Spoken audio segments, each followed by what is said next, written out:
All right, Jörg, shall we give it maybe 2-3 more minutes for the last people to join? I think so, yeah, because right. now it's increasing the Yeah. numbers. So in the meantime, welcome everyone. Just so you're aware that for you as participants, it doesn't matter, but the session is being recorded. If you want to interact or you want to say hi, the chat is available, so you can always use that if you just want to introduce yourself to the others.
Okay, I think we're a couple of minutes past 1. So Jörg, if you agree, we'll get started with the opening session. Let's go. All right. So welcome everyone to the University Search Support Group at the Humanitarian Networks and Partnerships Week. That's a mouthful.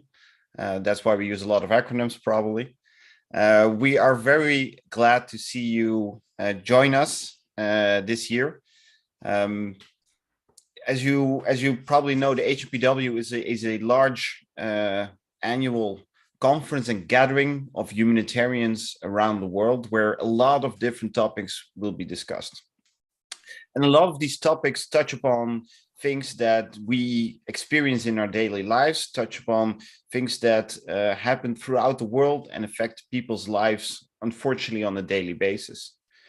And these humanitarians, they're working hard to alleviate the issues, address the problems, and support the humanitarian efforts around the globe.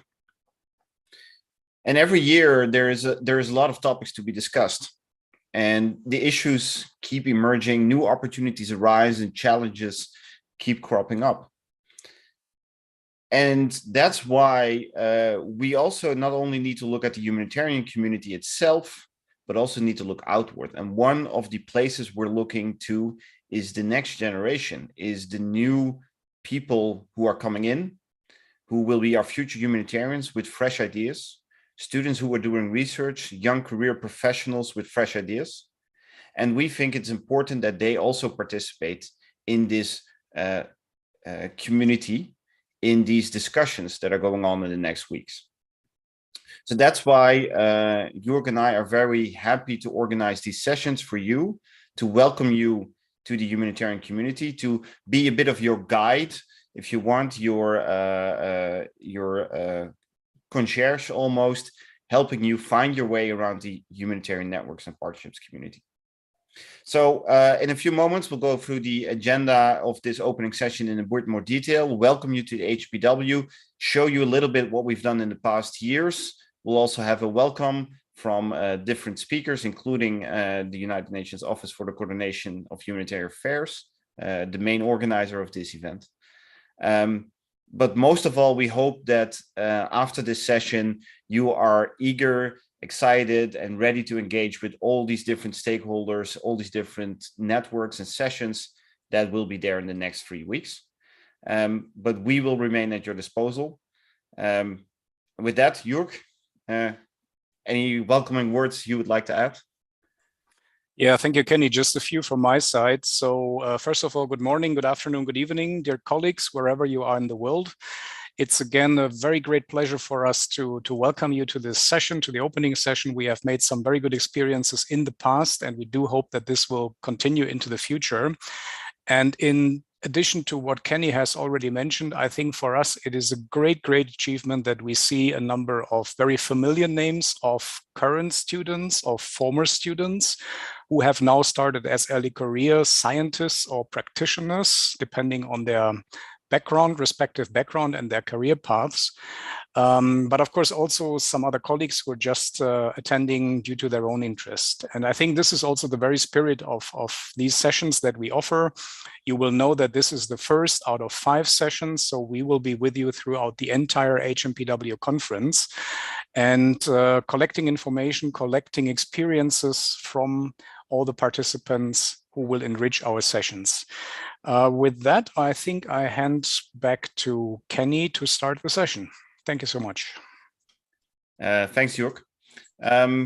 So as Jörg said, indeed, we're, we are organizing sessions. We're offering you a podium. We're welcoming you, but in the end, it's up to you to get the most out of HNPW. And that might seem daunting. Some of you are still students, some of you are early career professionals, some of you are just maybe a youth around the world interested in what can I do and how can I contribute. And on the other side, you have professionals, people who have been in the field a long time with long titles, and it might seem that it's a barrier for you to speak up. But we would like to show you what was mentioned during the opening session. This was mentioned last year. I didn't capture it from this year exactly, but the statement is more or less the same spirit. This is the Ambassador Manuel Bessler from the Swiss Development Organization, who yesterday at the general opening session said that he welcomes you, the students, the next generation, and that he's eager to hear from you. And encourages you to speak up. So even if you're in meetings and acronyms are flying around, a lot of high-level talk is happening, but you have a good idea, you have a question, please use the next 3 weeks to speak up. And if you need any help or any support in that, Jörg and I are here to help you and guide you and offer you advice. We have some channels to help you through that in the next 3 weeks, and I will come back to that later. But most of all, we not only Jörg and I want to say welcome, but as you can see, the humanitarian community wants to welcome you as well. And that brings me actually a little bit to what we've done in the past, is offering this podium. You see some pictures from the time it was in person, in the before times. Last year it was virtual. This year it's hybrid. So hopefully we'll see some of you also in Geneva if you have the opportunity. But most of all, know that in all these engagements, you see that you, our students, are definitely not just attending and listening in. You're welcome to take the stage. And we've done this in the past years as well. So today, the outline is a bit as follows. We'll continue with, the welcome and the opening statement from Peter Muller. We'll also have some people speaking about the experiences from last year's HNPW and where they are now.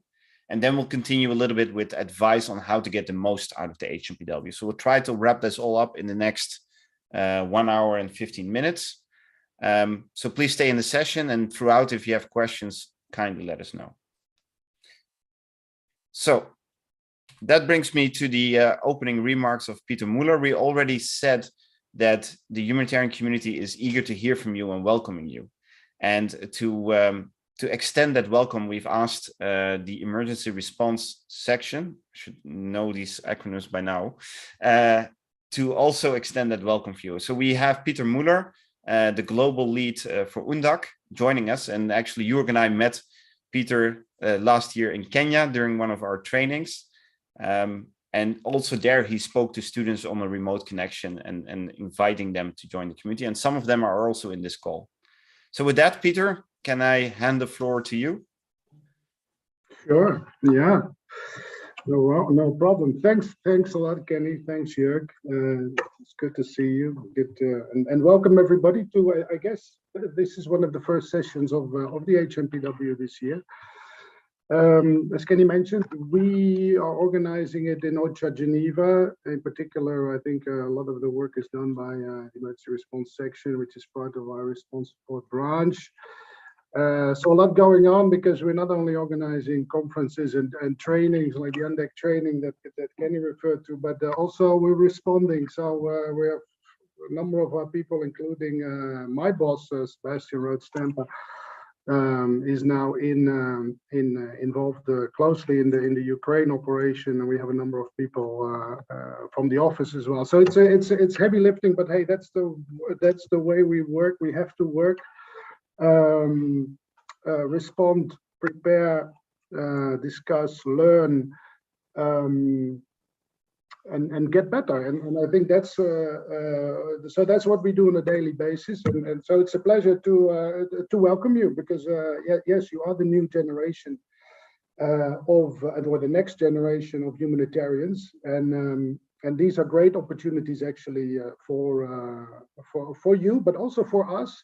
People that have worked in humanitarian assistance and disaster management and maybe development as well, to learn from you, right? And for you to bring fresh ideas, to bring some of the research into the discussions and into the learning and the practice. It's very simple. We often don't have time. I mean, I personally, I love to read about articles and reflect a little bit on some of the reviews or some of the papers that are circulated, but there's often just not enough time, because this type of work is always resource constrained. We're always running from one fire to the next. So take this opportunity. We will do that as well, but we're really looking forward to tapping your brain. And because you're in a good position to do that, right? I remember that when I started my humanitarian career, or work, maybe I should just say work, a long time ago, mid-90s, to give you an idea. Basically, I joined MSF in the sort of mid-90s. Coming from university in the Netherlands, have studied business, didn't really know what to do, but had traveled quite a bit in different continents, enjoyed that very much. Was I going to work in business? I wasn't so sure. Something international would definitely be something on what was on my radar at the time. Fortunately, I had a girlfriend at the time who worked for MSF, and so that's how I got into things, and was then fairly quickly shipped out to Haiti, as you have it following a cyclone and following a change of government, military government, and you can read the history of that around that period. But so no formal education whatsoever, right? And so lots of experiences, lots of learning that I did, that we did that MSF already did as an organization, having very strong procedures and experiences and strong principles and standard operating procedures from the medical side. But me, myself, is basically learning on the job, right? I remember that my next mission, for instance, was in the Congo, well, was still called Zaire, actually. Being also very operational as a logistician and an administrator there, and basically only understanding what was happening in that Kivu region after the Rwandan genocide, after I read a book about, I think it was a journalist or who had done a lot of research on it several years later, right? So that was only then I started realizing like how the different pieces fell into part and what was happening actually in the bigger picture of geopolitics and power and humanitarian systems and all the complexities that are there. So that I think it was for me a good example of a need to constantly learn and review of what's happening as well. Can go the other way around as well. I remember being in another emergency in the Pacific where I spent some time and then had actually been leading one of the responses and part of the recovery, and then meeting a fairly junior representative of a donor several years later, who was telling me, probably learned that in university, like maybe very much like yourself nowadays, what had gone wrong and what the UN had done wrong and how it and why and what happened and all that. And I was like, oh, wait a minute, I thought actually I was there, and maybe so that was not how it happened. So I think that can go wrong as well. So do review, learn, study, and all that, because I think as we said, you are the next generation, and I do not particularly envy you for that, because the challenges will be great. I mean, I think the humanitarian community has made great progress over the last 20, 30 years in terms of practice, good practice, standards, lessons that's been learned, principles that have been operationalized, all this kind of stuff. But the problems are often still there, and maybe even larger than they were, and the vulnerabilities and the solutions are required to be more sustainable, if you like, and so that will also fall upon you, right? To look for not only a humanitarian band-aid, but also to look for sustainable solutions to address the risk, influence of poverty or poverty reduction, conflict prevention, the crisis climate, all these things that will come together as we see that we see now already happening and very much on the horizon even further. So I don't want to discourage you, of course, because it's a great profession, it's a great calling with a lot of people that have a great commitment. I think it's great to do this work, to work around the world or locally if you're working for a local organization, and address the needs of people, right? So very much I would encourage you to look for those experiences at the academic level, at the learning level, but also very much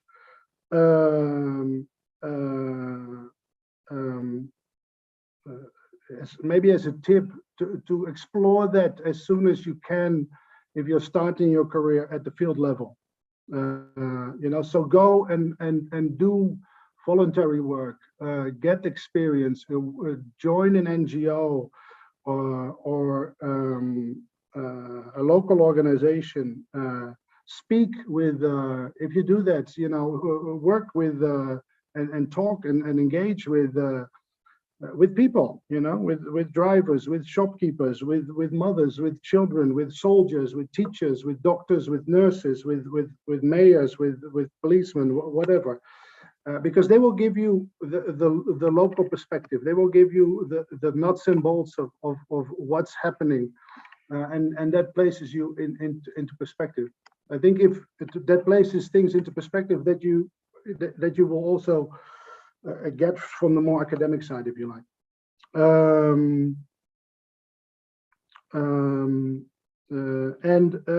Yeah, and I think also I think the relevance of starting really the work then at the field level, it also gives you the opportunity to get your how do you say that, to get into the nuts and bolts of the work, the operational challenges of the medical profession, logistics, administration, access issues, protection issues, local politics, constraints of simple connectivity, communication, electricity, which millions of people in need face every day. So it allows you to relate and to put everything together to find solutions. Yes, I had actually a couple of slides, but I'll share them. I'll share them maybe later, Kenny, if that's okay with you. And I think, yeah, just to come back on the issue of ideas. So very much looking forward to that. We had, of course, in the HNPW, it's a great forum, but also I think, you know, try to also, in your engagement with responders in your country, as I said, you know, if you do internships or work with local organizations, bring out those ideas. I remember in Beirut, where I was for the port explosions in Beirut, in the response, the energy and the ideas of a young, urban, highly educated population, volunteers that were taking charge of the first response was absolutely amazing. And we see that in every response, whether it's in an UNDAC response or in a protracted crisis, we see that so many lessons are learned every time. And we need to capture that, and those lessons often come from people that bring in new ideas and or bring in new perspectives on how to look for solutions and implement solutions. So that I'll leave it there with you, but very much engage, look for opportunities to engage. Don't be shy. And looking very much forward to meeting you also next week. I'll be running around with a lot of my colleagues organizing sessions related to UNDAC in particular, but other networks as well. Don't be shy, reach out, and I'm sure there will be more opportunities to engage. And next week we'll also discuss that with Kenny and Jörg. Kenny, back to you. Thanks. Thank you so much, Peter. I think that's a great call to action. And I particularly like that you emphasize that even people who not necessarily study directly humanitarian related subjects, you know, end up and even have an attributed value to the of an added value to the humanitarian community, right? So you said yourself, you come from business.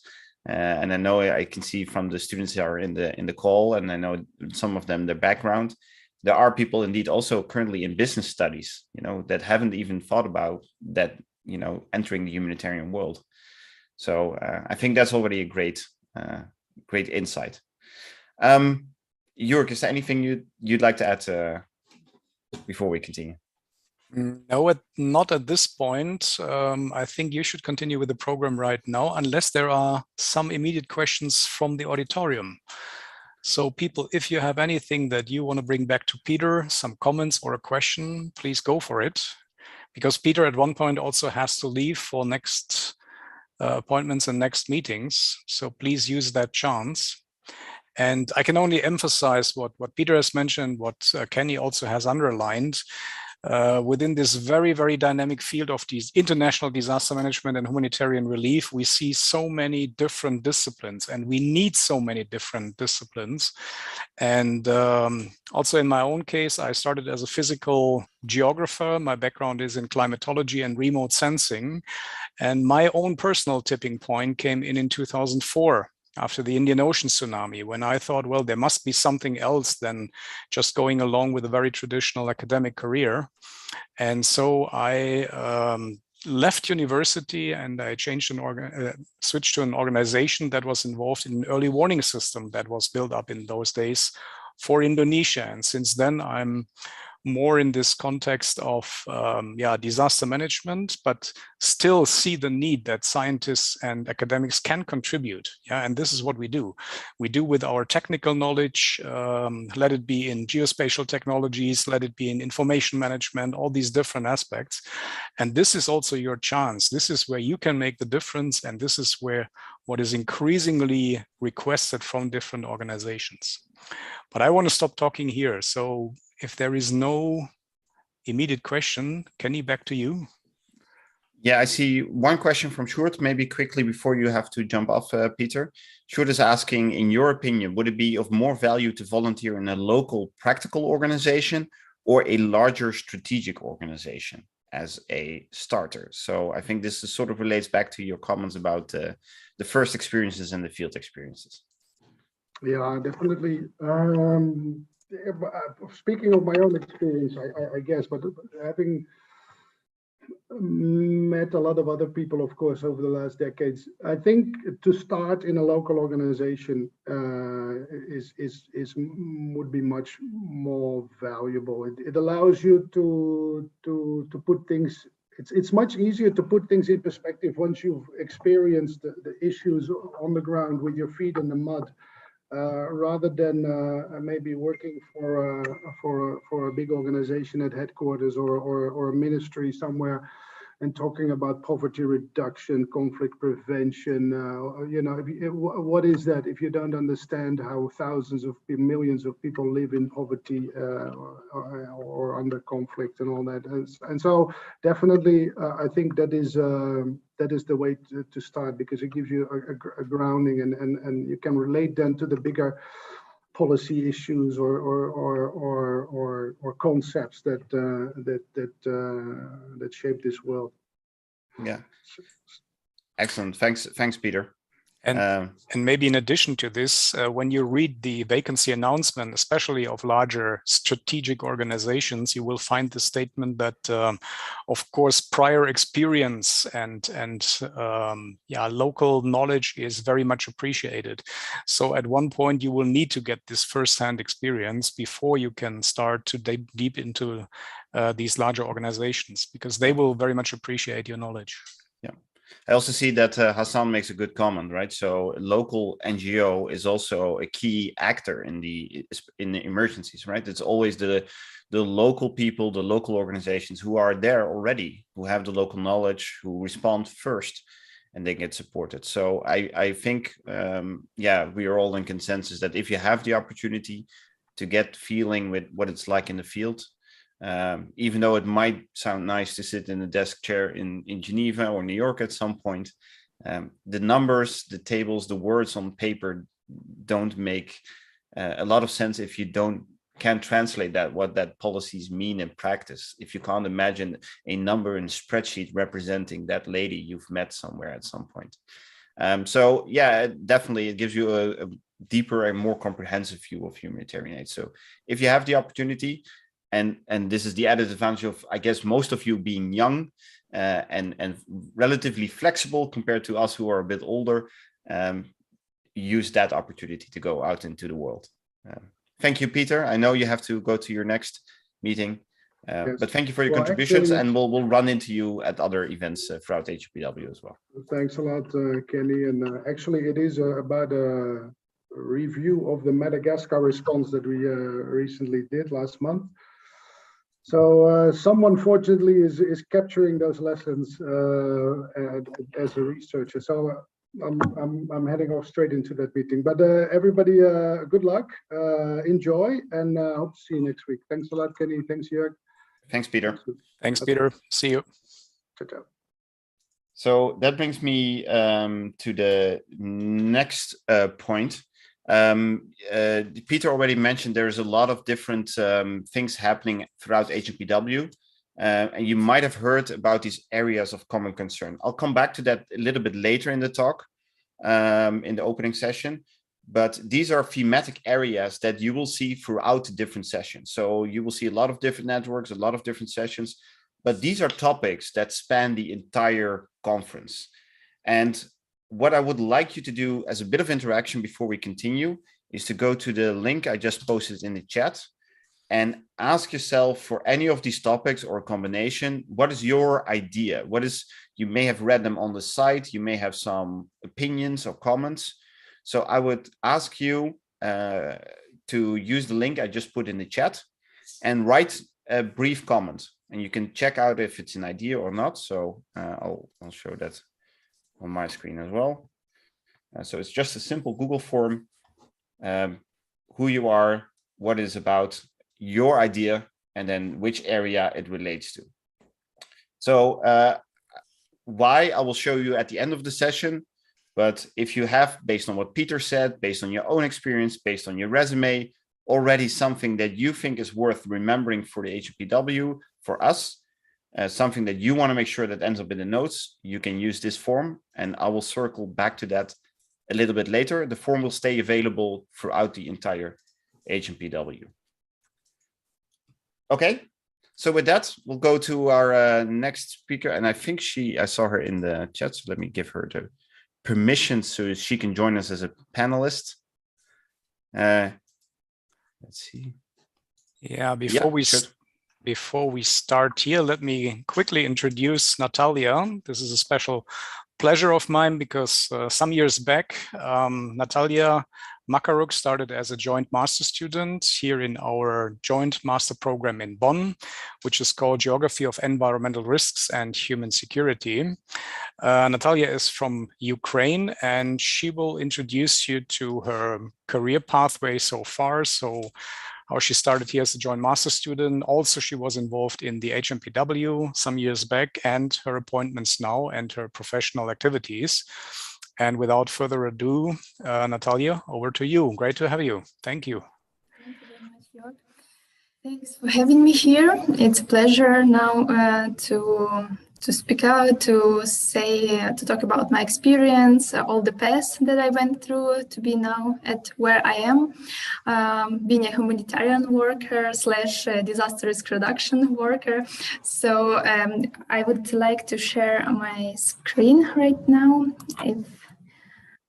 because I prepared a few slides for you. Unfortunately, I can't. Can you enable me to share the screen, please? I think you should have the permissions now, Natalia. Yes, now I have. Thank you. Okay. Do you see my screen right now? Yeah, we see your PowerPoint. Yeah, there we go. Perfect. Yeah. So, as I said, my name is Natalia. And as Jörg already mentioned, I started my humanitarian path, I would say, my professional path in 2019 when I joined the master program in Bonn. And this master program allowed me to basically to understand in general what it is all about, the UN system, get familiar with it, to understand humanitarian sector, because it has so many directions that I hadn't known before. Then you should basically decide which one is more closer to your heart, then you will follow it, and also learn from professionals, as for example, Jörg also was our professor, and we had opportunity, for example, to visit excursion, emergency response coordination center in Brussels, or participate in student simulation competition in Maastricht. Sorry, and as well as like presenting our university at UN Day. So this experience being a student, it was not just theoretical, but it's made me understand the sphere from within, and basically to immerse in it, to understand where I want to move forward. And one of the also good opportunity, being a student, I got to know about Humanitarian Network and Partnership Week, and 2019, the first time I had possibility to visit it in Geneva on site. what it gave me, basically the professional network, it just broadened my perspective of what people are doing, what profession can you have basically in humanitarian field, how your future position might even call, because when you're just thinking about it, like it's so broad. But then in this conference, I could better understand the specific of being like humanitarian worker, for example. Also, it was a good opportunity to find internship of job opportunities while you're talking with people, you visit different events or sessions, and you share your, I don't know, LinkedIn profiles, your business cards, etc. And it's a good way to understand where you might be interested to proceed with your with your career, let's say after graduation, or even within graduation, if you have a, for example, internship as a part of your master program, which I had a mandatory internship, and I got opportunity to do an internship in UNITAR in Geneva for 3 months. The same, what was also interesting for me in this conference, to learn new tools, new ideas, for example, about GIS, artificial intelligence, how it's used in humanitarian field, something that you can hear from really field workers who already implement these ideas.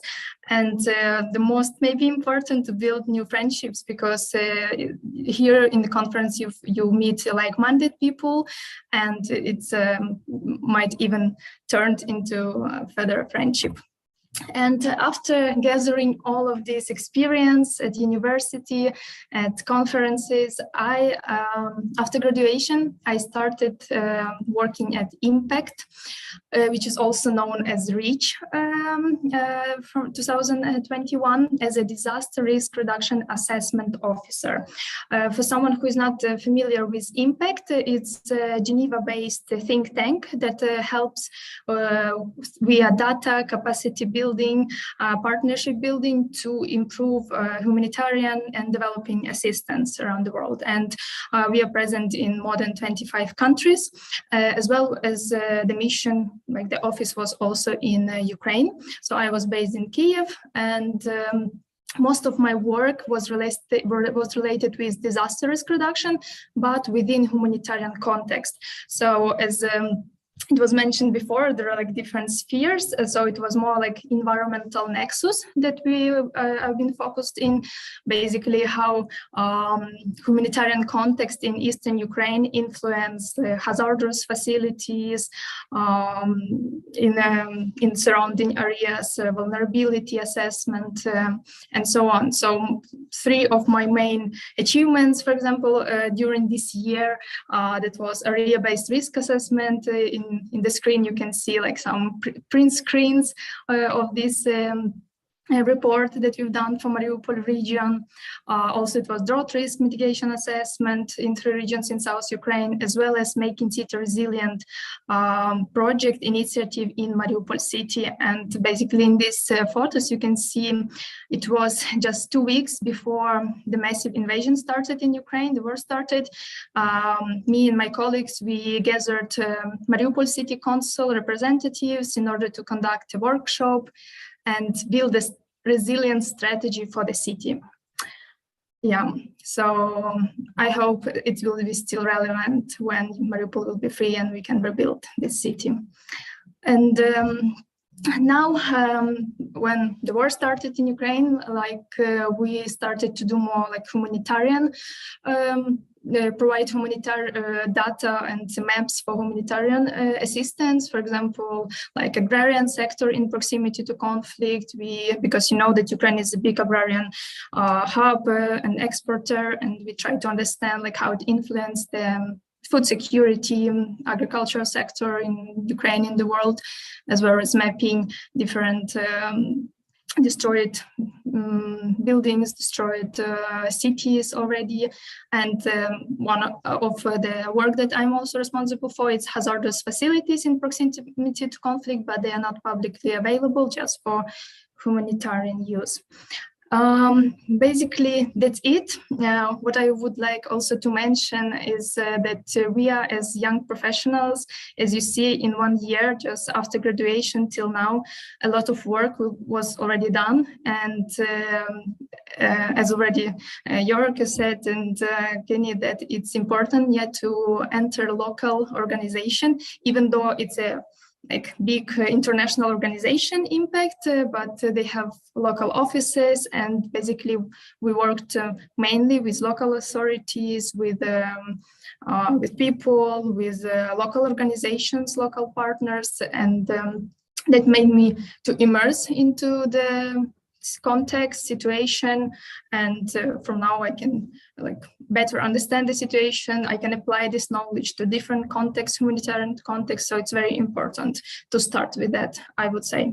And we are, as young professionals, I think also if someone would like to help, for example, in Ukrainian context, even with your knowledge, maybe theoretical knowledge from university, etc., I think it's a good idea, because we are all willingly want to serve our profession. We want to serve for people that are more vulnerable or in need. So I really encourage you to find opportunities maybe in this region, in this sphere. Thank you very much. And if there are some questions, I would like to answer. Yeah, thank you very much, Natalia. It was a very impressive demonstration on, especially in the short time that you have reflected upon, how your career took you from Bonn to Geneva to Ukraine. So thank you very much for these words. To the other colleagues, are there any questions or comments for Natalia? I see at least that somebody is already appreciating the inspiring story. So also from my end, Natalia, thank you so much. And I can imagine that it's quite difficult, with your connections in the Ukraine and what's happening now. So I'm wondering, how is it for you to have, do you feel, how does all this knowledge come together for you? Because you have the local knowledge, then you have your professional experience, you have your university training. I guess there's a lot of things happening, like a lot of opportunities is not the right word, but a lot of avenues where you say, hey, this is knowledge that I can contribute. So how do you find the path where you focus on then? Yeah, it's a good question. Thank you. First of all, I would like to say, whether you have professional experience, education, or any background, since the war started, we all become, each Ukrainian become a humanitarian worker, because how people organize themselves to serve, to be volunteer, to create different, from the beginning, organization that maybe now even help more than other, I don't know, big structures, organization, is just amazing. So every person, I would say, have this humanitarian potential, to serve others. And that's first. But second, what I really appreciate, I was also told by one of my friends that Natalia probably was preparing all these years to serve Ukraine. It was kind of a bit that all the education preparedness I had, it's now very relevant. And for me, it's very important to keep working with Ukraine right now and serve in my speciality and my expertise, what I can contribute the best. And before war started, I always remember this risk reduction, what do you need to do to mitigate risk? What do you need to do to alleviate suffering more? Yeah, so that was always in my mind. And I think it's relevant for everyday life also. Excellent. I have one question I see in the chat. Sorry, Jörg, this is from Schurz. He's asking, do you feel like you are being valued at Impact, as a starter? Do you feel you're at the bottom of the chain or the food chain, or do you feel welcomed and a full member? How's that first step in that world? Well, from the beginning, I felt like I'm part of the team, and I'm valuable, because our team is just amazing, and we had partly Ukrainians, partly internationals in my DRR team. So from the beginning, of course, it took me a while to learn, because you need to read all the documents to understand the structure and get into context. So maybe it took 1 month that I felt like, okay, now I'm still a student that need to learn a bit before starting work. But from perspective of organization, they take care of their employees like quite good, and I was really feeling very good being an employee. Excellent. Thank you so much. Yeah, thank you, Natalia. And I can see no further question. So, but I want to underline one statement that you also came up with, and I think it's really important, especially for starters, to try to get an overview about the international humanitarian setting, from the local to the national, to the regional, and then to the international level. Because I mean, it's already starting with all these abbreviations, like Kenny was mentioning in the beginning, that are driving us crazy. So this is the first thing, but seeing the broader picture, seeing how the actors are working together, how the networks are interlinked. This is important to see how the synergies may come up. Yeah, and also, I mean, Impacted and Reach, they became also a standing partner of the UNDAC system, and the UNDAC system again is working together with the European Civil Protection Mechanism. And these are the nuts and bolts, as Peter was saying, that you have to have an understanding about if you want to see the larger picture of humanitarian response at the global level. So thank you very much, Natalia. I know that you are based in Geneva. I'm looking very much forward to meet you next week in person. Thanks again for your contribution, and have a great day. And with this, back to Kenny.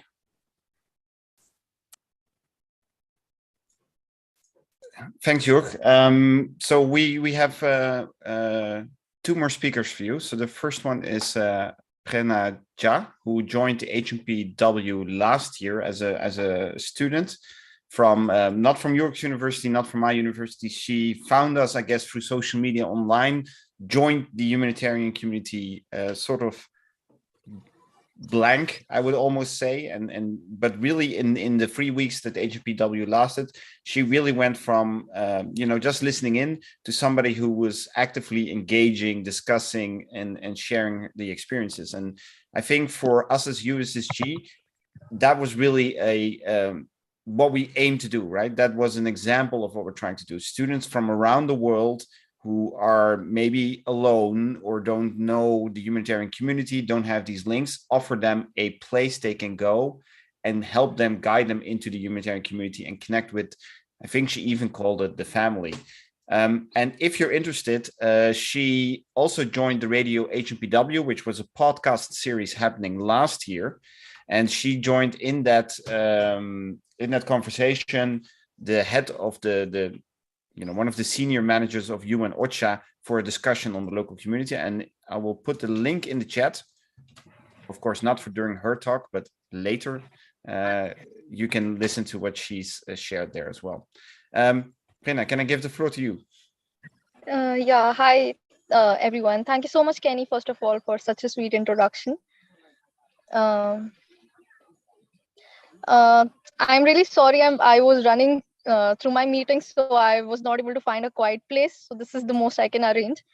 Hi, everyone. My name is Prerna Jha. I'm from India. I'm a recent journalism graduate, and currently I'm working in a political consultancy, which is also the best political consultancy in India, called Indian Political Action Committee, alongside one of the most intelligent election strategists in India, named Prashant Kishore. And I'm so glad that I got this opportunity.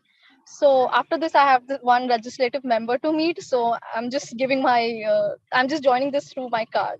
So about HNPW, so like Kenny said, I stumbled across Humanitarian Networking and Partnership Week last year in 2020.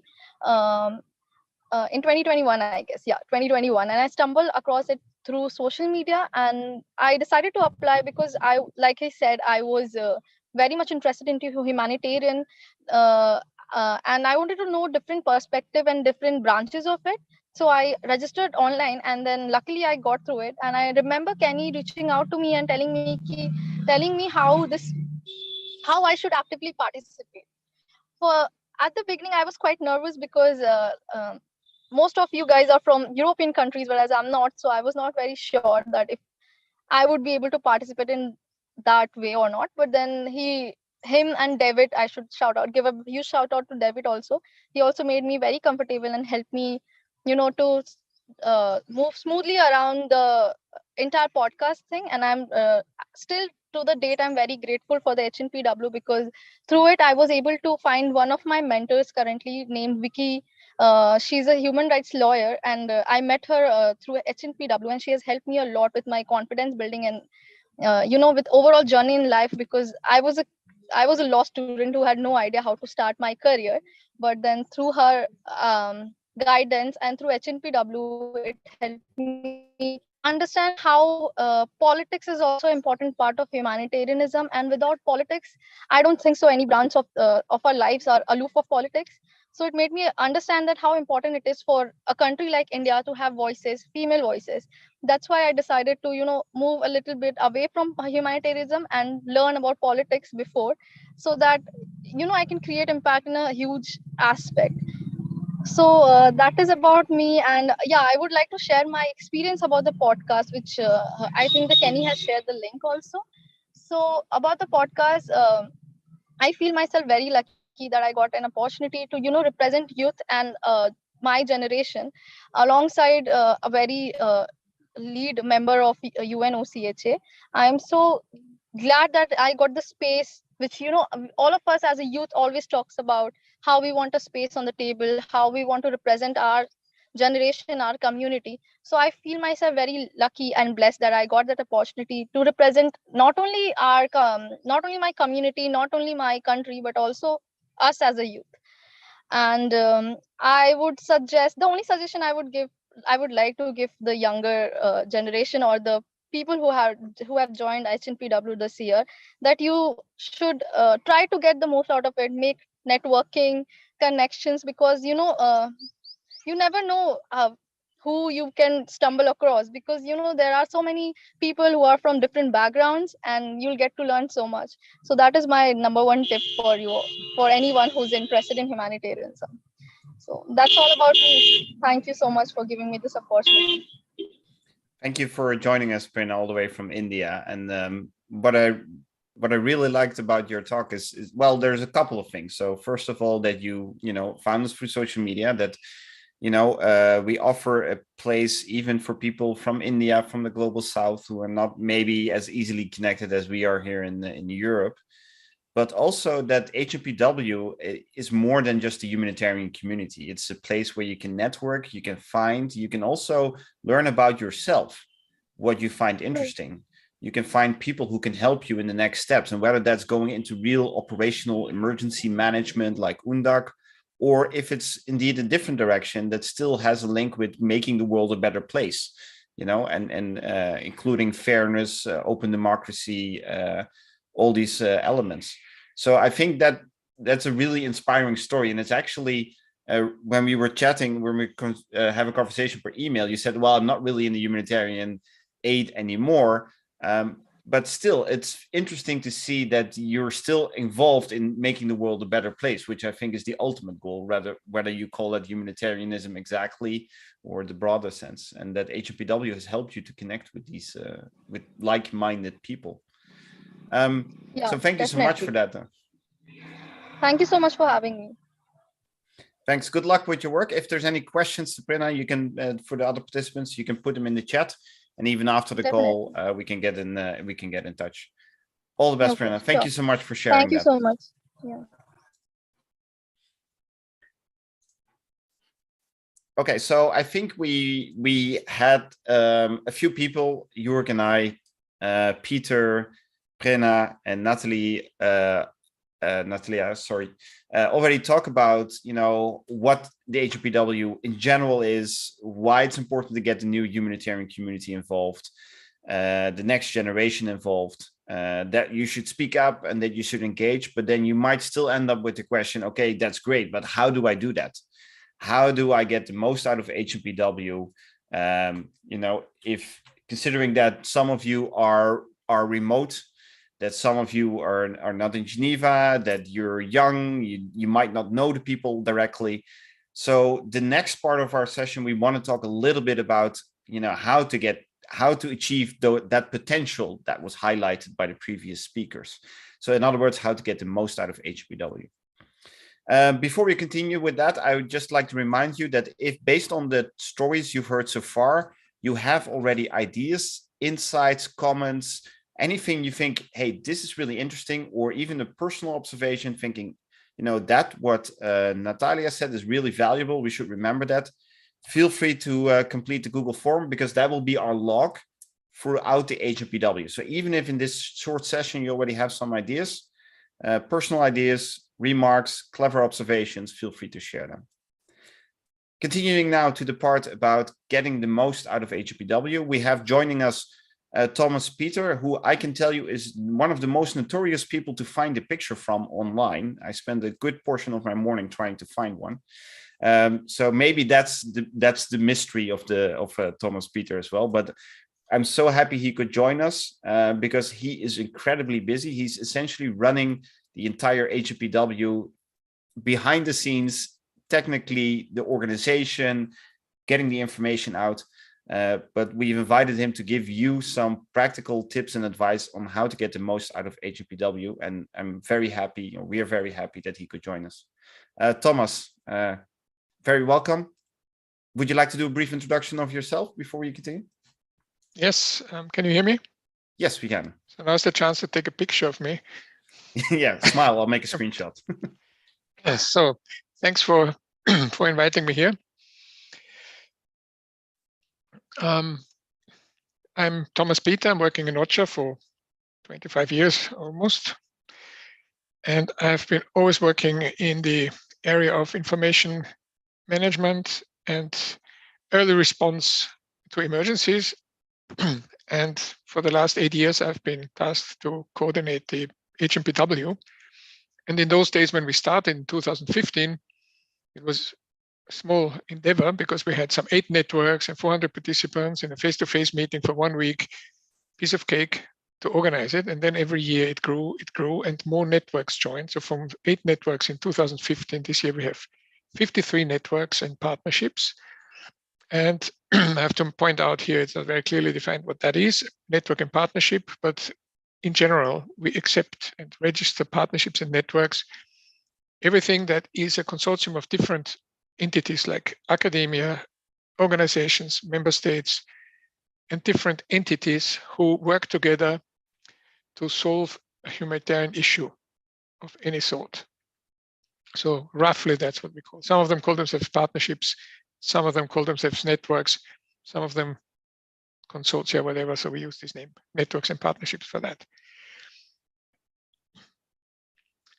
Since last year we do the meeting, or last year we had to do the meeting in a hybrid, in a remote format because of the COVID constraints. So we couldn't travel to the venue, and this was really an eye-opener for everybody because we suddenly could make the venue and the whole meetings, the sessions available globally for everybody to join from any background, from any location in the world, in any time zone.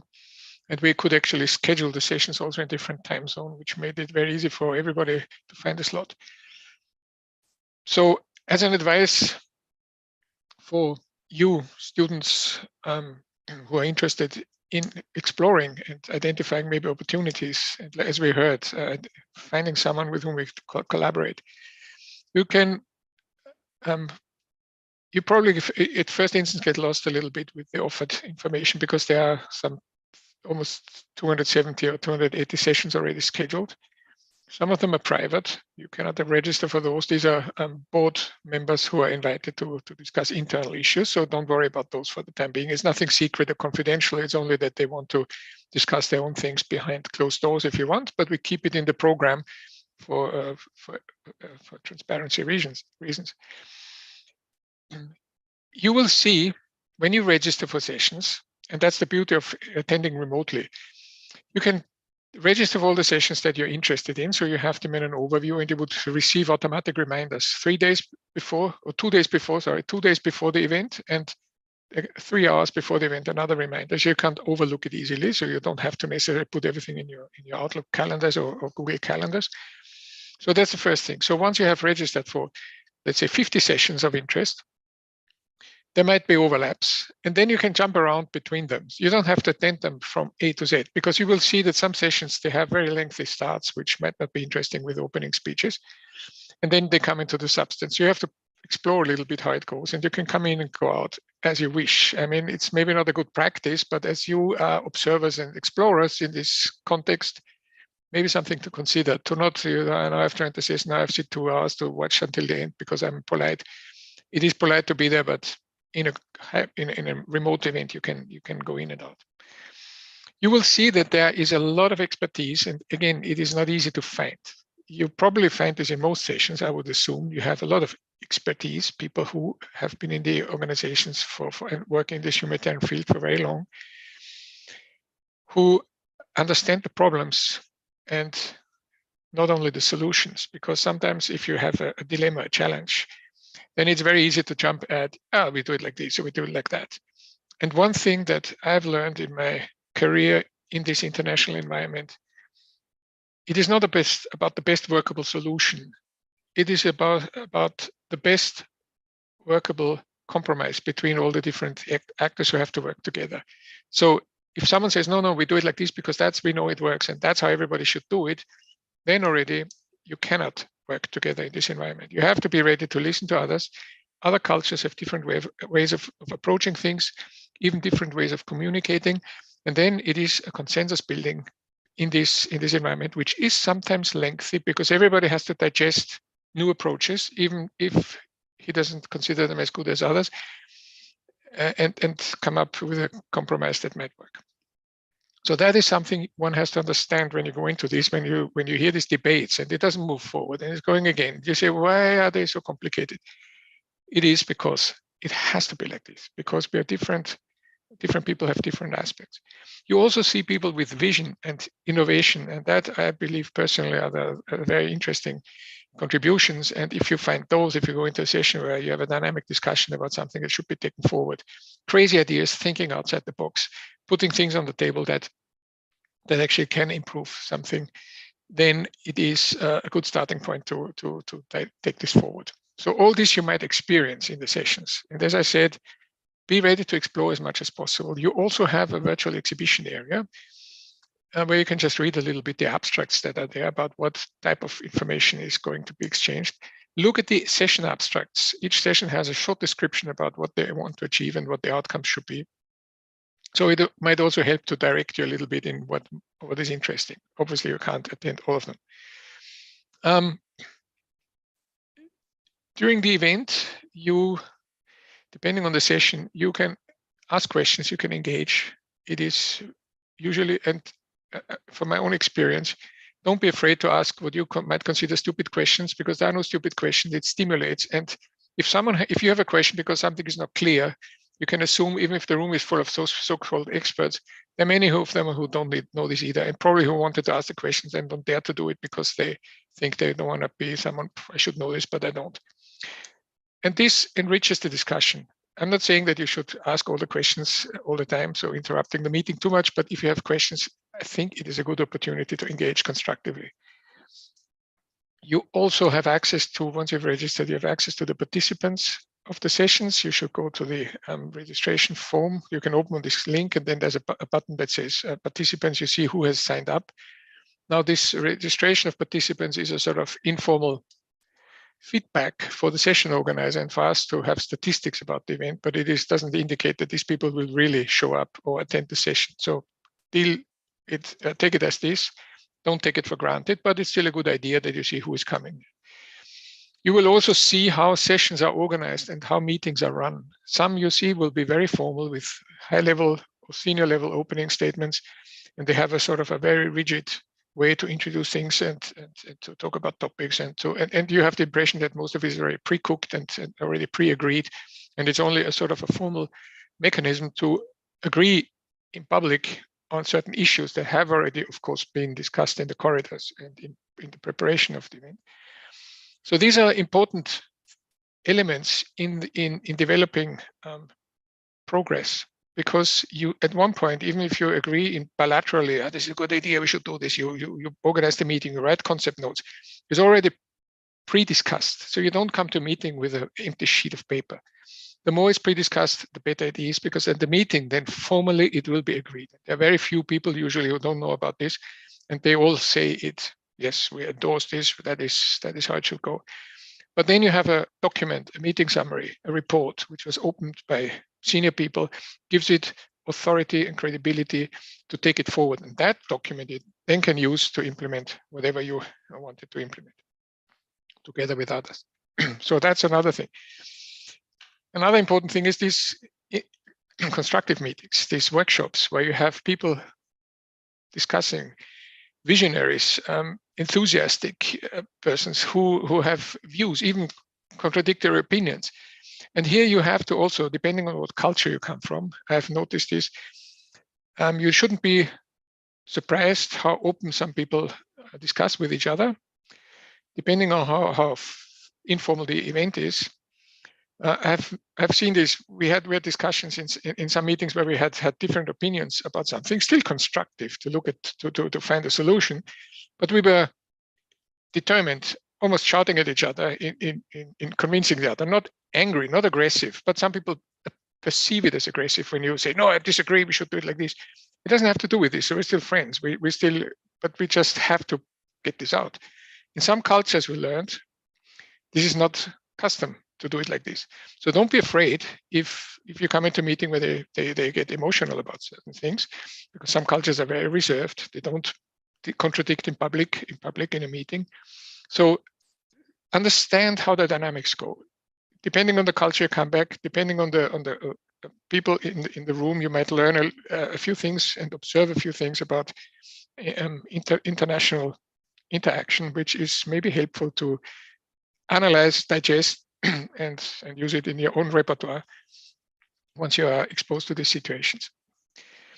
So I think in a nutshell, that should give you a sort of idea. I can't guide you in which are the most important sessions. Of course, the ones that I am co-organizing, I would propose these, but I don't want to influence in any direction, because there's a vast array of elements that are being discussed. Honestly, in many areas, I had no time so far to dive deeper into it, because each of these sessions that have a topic, whether it be inclusion, whether it be climate crisis, whether it be cash programming, whatever, it's a vast array of different subjects. It's almost like rocket science. What went into this already in terms of identifying the problems, developing solutions, and taking it forward. So it is really an interesting opportunity to get a very broad overview of what's happening in the humanitarian world. I believe it's the only event worldwide where you can have access so easily to such a variety of issues that are being discussed and which are currently being challenged, and where we are currently challenged, and where a whole range of organizations, individuals and member states and private sector and academia are working to find solutions. So I hope this gives you a little bit of orientation. I'm happy to answer any questions, and of course you can send me an email also if you have any further questions. Thank you. Thank you so much, Thomas Peter. Just to perhaps show or highlight some of the things that were mentioned. If people chatting, I see Joran asking about how do we do this on the website. Let me switch my screen. On site in Geneva.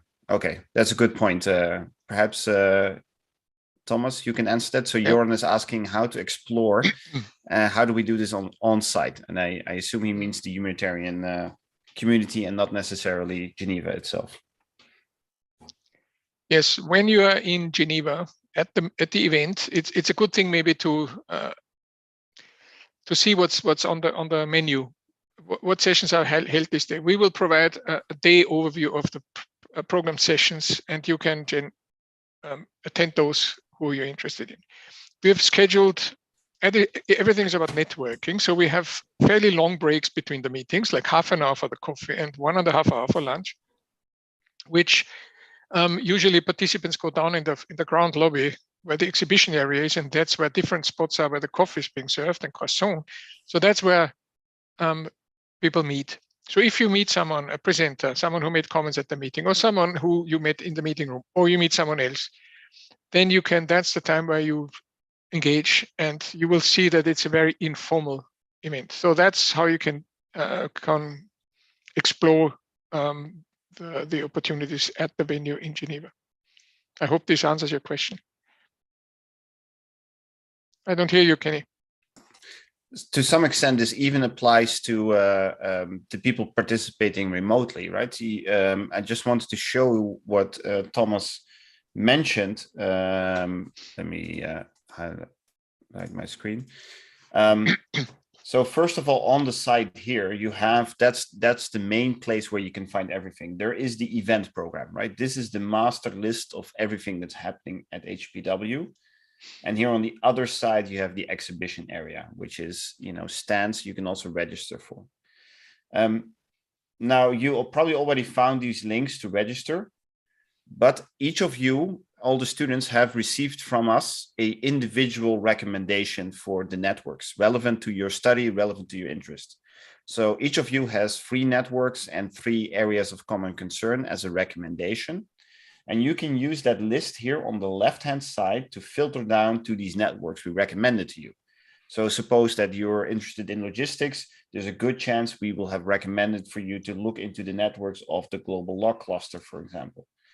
And then when you click that, you will get those sessions that are organized by this network. The second thing is, and this is where it becomes interesting for the HNPW, is not only to join the session and to listen in, but as Peter said, once you have the sessions and you're registered, you can open them and you will get all the details. But here at the top, there is a button called Participants. And here you will find also, this is for our session, all the participants.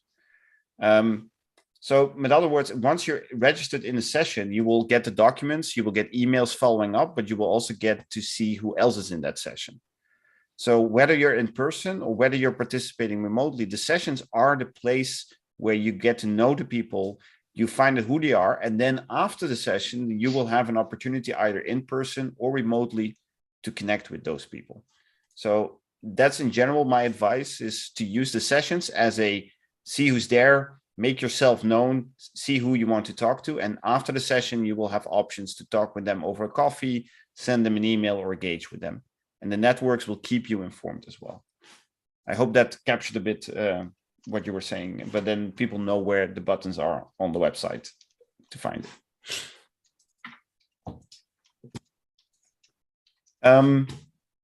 Jörg, is there anything you would like to add as a... No, not yet. I'm just checking for further questions here, but I think there is nothing in. Excellent. Then Thomas, I know you're very, very busy, and thank you for all your efforts in organizing the HNPW, putting everything together. And it's the burden of success that you went from 8 networks to, I think if we keep going, it soon in a couple of years, it will be 800 networks. But thank you so much for the efforts and for organizing all of this and allowing us and joining us to introduce the students a bit to where to find.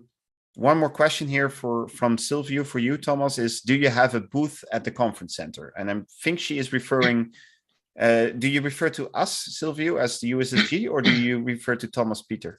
Oh, to us as the university network.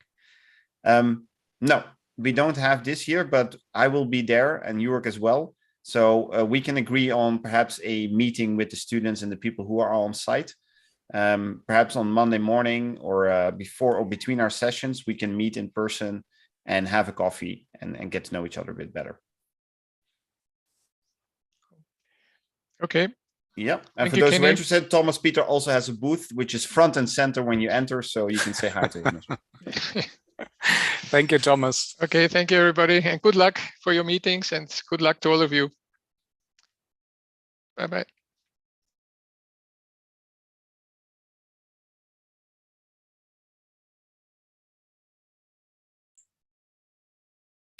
You're muted, Kenny. Sorry. Let's go to the last part of our opening session. Let me find the right, there we go. So just to summarize a bit what Tom's already said and what you've heard, don't be afraid to share your expertise and your ideas or challenges. It doesn't mean you have to be rude, that you have to be rude. You can do it in a polite way, but don't be afraid. You're all students, you studied, you have expertise, you have insights that are valuable to share. Try to do it in a constructive manner. So you could offer to help with some analysis, with some tasks or action points that come from a meeting. So don't be afraid to volunteer, because that's the way you can connect with people. So you can offer them your skills, your capacity. Maybe you still need to do a thesis or a research project that would align with the topics being discussed in that meeting. Those are the relevant connections you can make. In general, I would also advise you to keep an eye on Google Wiki, or, and we'll come to that in a minute, use us, connect with us through a Discord if you run into things you don't understand. There's tons of acronyms flying around. You might not know all of them. So if you get lost in all the technical terms or the acronyms, just know that with a quick message on Discord, we are happy to offer you the advice and help you find your way around the humanitarian lingo and community. Jörg, is there any tips you would like to share in addition to these? Yeah, in addition to what you have mentioned, Kenny, especially for those of you who would be around in Geneva next week, it's not only meeting the people and meeting the networks, it's also to think about next steps in your own career planning. So for instance, if you are in that part of your studying or your career planning, think about an internship. Since 2013, we have on a regular basis students from our side with OCHA in Geneva or with other organizations. And I think the very same holds true for Kenny's students. So this is an excellent opportunity for you to get a foot into the door, to see how at a practical base organizations are working. What is the business as usual when they talk about their everyday's life working in Geneva in the context of humanitarian spheres. So this is definitely a good opportunity for you to do the first steps to get in contact with these guys regarding an internship. And again, here, if you need our support, please contact us on that as well. In general, those of you who will be in Geneva next week, we will be there. I will be there the full week. So please contact me. I will put my email into the chat here, but of course you can also find us on the website. Yeah. I will give our shared mailbox. I think most of you have had emails from us there as well, but indeed we'll also meet. For those, we have the good thing is our sessions are on Monday morning, so we'll probably meet there as well. That also brings me to the next point, and actually a nice uncoordinated segue that Jörg mentioned. I just got an email yesterday from the UNDAC group who are looking for support for their sessions. So they said after the summer there will be internship opportunities with UNDAC, which is here is the acronyms already: the United Nations Disaster Assessment and Coordination teams, and their group, Peter Muller as the lead at the beginning, are looking for interns. And they said if there's any students who are already involved in HNPW, it would be great to connect with them. A great way to get to know each other is that on Thursday, May 12th, there is the Global UNDAC Advisory Board meeting, and they are looking for students who can support the sessions. Ideally, for the students attending in person on May 12th, you could help with the breakout sessions, the note-taking, but also offer your own insights. For those who are participating remotely, it will be a bit of a barrier, but for sure you can help with the note-taking as well. And it's a great way for you to get to know UNDAC, but also for the people from UNDAC to get to know you. And from that, there might emerge a connection for an internship as well. So if you are interested or you want to know more, just drop us an email and then we'll inform you with the details later on. But here's already, as Jörg said, one of the first opportunities that emerges from your participation at HNPW.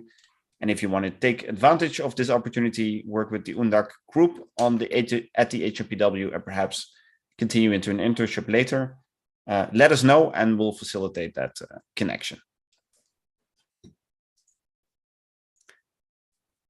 Then that brings me to the last part, is the homework, as we would say, from the USSG. After all, we're still teachers and students, so we can't get away without some proper homework for the next 3 weeks.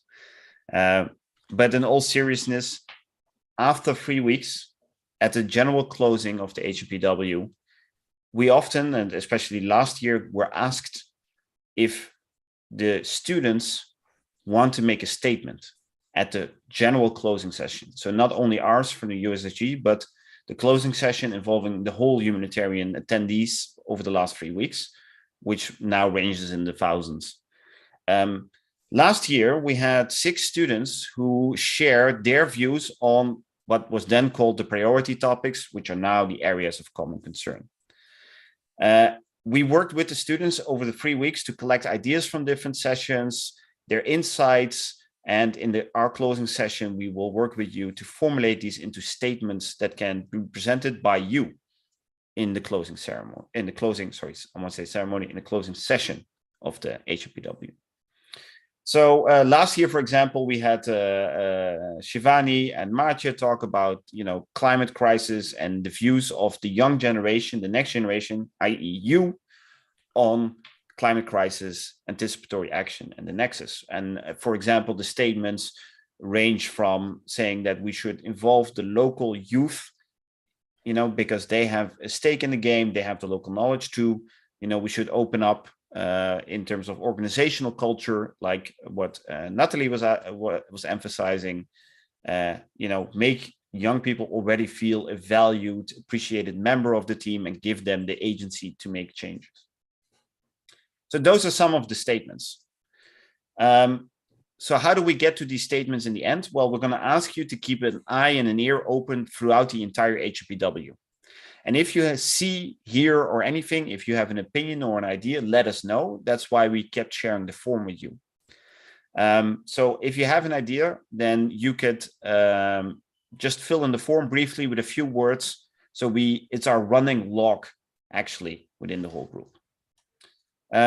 All of that information that we enter in the form, and this is then a bit my nerddom as information manager, ends up in this Trello board, and I will share these links with you. And you already see that we have the first observations coming in on the Nexus environment, on localization and coordination.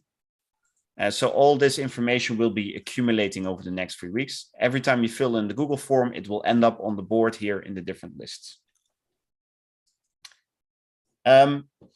For those of you who are at Discord, this is where you get, can reach us quickly. If you get stuck, you have an acronym of a question.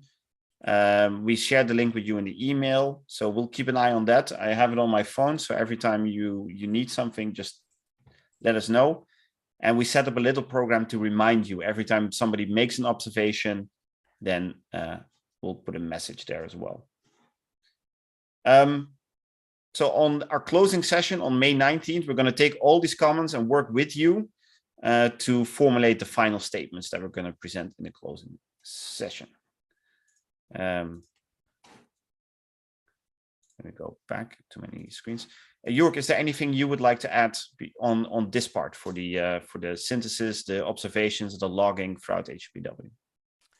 Well, I can only underline that especially this opportunity to participate in the official closing session of the HNPW was an excellent opportunity. We had last year, it was the first time that we were offered this opportunity. And of course, that was a major event.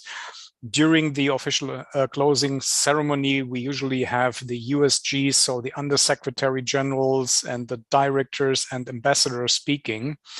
And we were able to introduce this thought that maybe also the voice of the youth is something that should be heard by all the participants of this conference.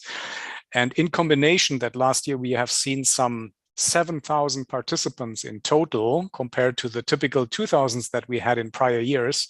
I think that was an amazing step forward. And I think last but not least, this also led to the development that Ambassador Basler also in this opening yesterday was mentioning, that the youth is most welcome to share their statements and to share their opinions. So again, please feel motivated to think about such statements that we can develop over the next weeks.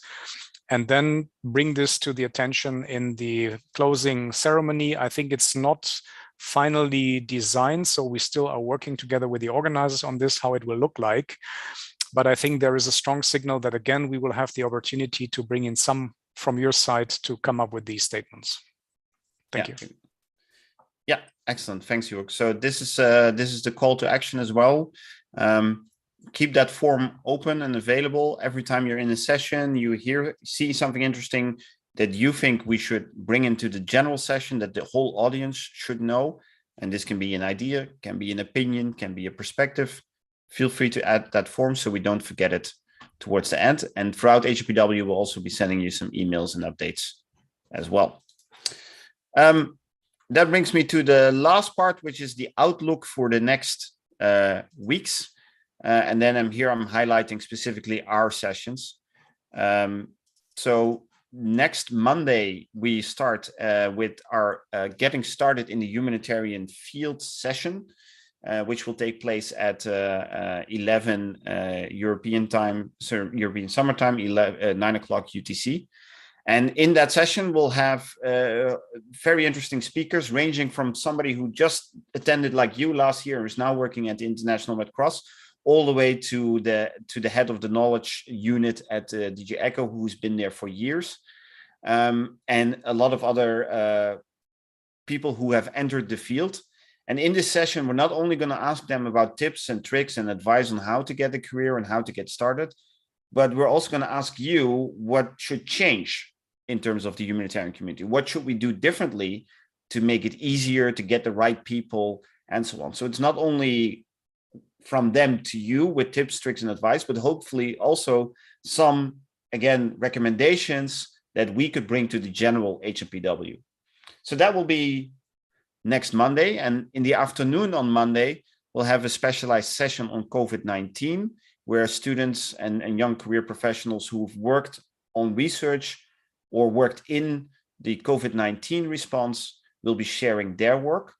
So it's a research, it's experiences, it's hands-on internships in the crisis management of COVID-19, but also thesis projects.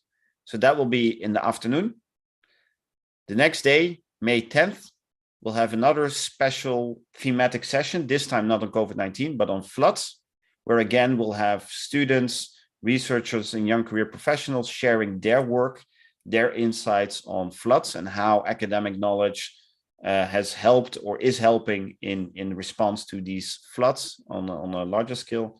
And I think we'll have some examples of students, design projects, students who've done research, and other professionals.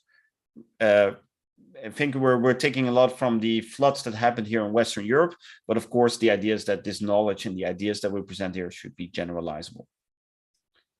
And then after that week, those 3 sessions will be hybrid. So for those of you who are attending in person in Geneva, you're welcome to join us. I think it's room 9, if I'm remembering correctly, but the HNPW system will inform you as well. And on May 18th, again, this will be online only, is our closing session where we're going to work on these statements. We're going to reflect back on HNPW and work with you towards these final statements that we're going to share in the plenary closing. Am I forgetting anything, Jörg, for this overview? Looks pretty perfect and complete. And just the general comments to all of you, of course, please feel motivated to spread the word. Yeah, you've been part of this session. Please also communicate within your own networks and tell your friends that these sessions are happening if you like this one. Because I think the more people we have, the more people we see, the more vivid is also the discussion and also the opportunities and the sharing of ideas and knowledge within the younger community. Absolutely. You should have in your emails, you should have an overview with direct links to each of these sessions. They're public, so people can join them for free. They're, just register on the HPW. But I will also send you later this week. You will send you links with the direct entrance to the Zoom webinars. Feel free to share them in your network. Again, it's like Jörg said, it's open, it's free, and we welcome. If you have friends, colleagues, other people that are working in these topics, on these topics, or have an interest in it, feel free to invite them and have them join us as well.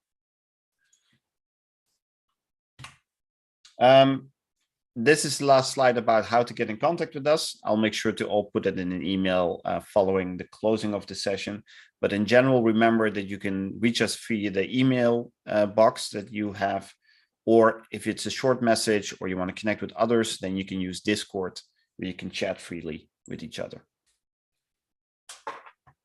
I think that's it for this session. I hope to see you all May 9th. Before I close, Jörg, anything you would like to add before we wrap the session up? Just the typical thank you very much for your attendance and staying with us until the end. I do know that some of you definitely will be part in the next sessions, as I know you in person, but very much also interested to get in contact with new people. I received some requests via social media during this session, so please continue this way. And I would also prefer to get in contact and, of course, even to see some of you in person next week then in Geneva. Thanks again, and see you in the next session.